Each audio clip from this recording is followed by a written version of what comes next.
Kyle Rittenhouse homicide trial resumes with testimony and video from Kenosha live streamer Cory Washington, who described himself as a self-employed social media influencer, took the stand on Tuesday afternoon as the third witness in the trial, and prosecutors played video he filmed from the night of August 25, 2020.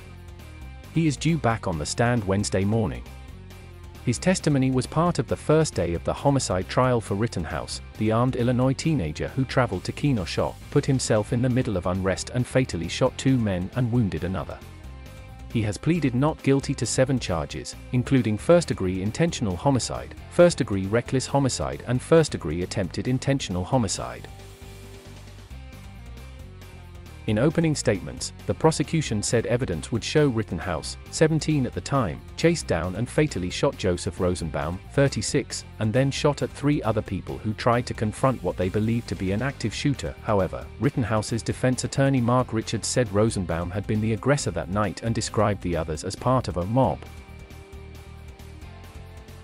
He acted in self-defense, ladies and gentlemen, Richards told the jury.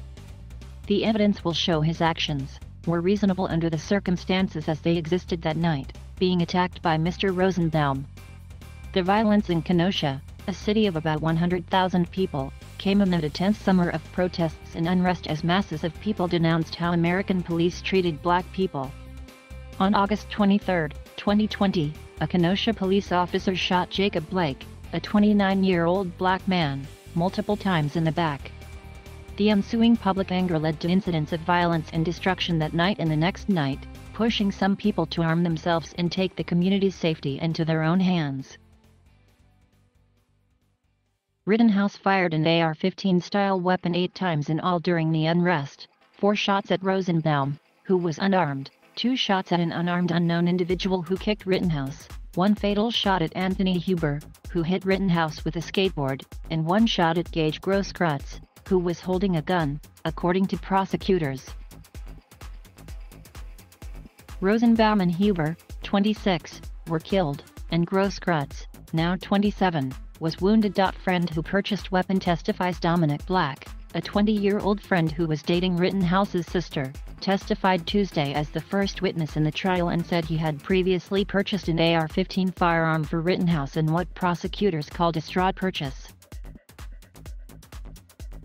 Rittenhouse was too young to purchase and possess a gun, but he gave Black funds to buy the firearm, Black testified. On August 25, 2020, Black and Rittenhouse each took a weapon and ammo and went to downtown Kenosha to try to protect a car dealership called Car Source, where about 6 or 7 other armed people had gathered. Black climbed atop the roof of the dealership that night because he felt being on the ground was too dangerous, he testified. At one point, he heard gunshots go off in the distance at an area where Rittenhouse was.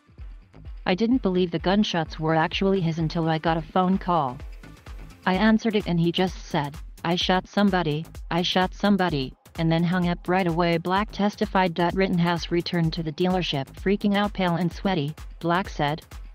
They left Kenosha and drove to Rittenhouse's home in Antioch, and Rittenhouse surrendered to police the next morning.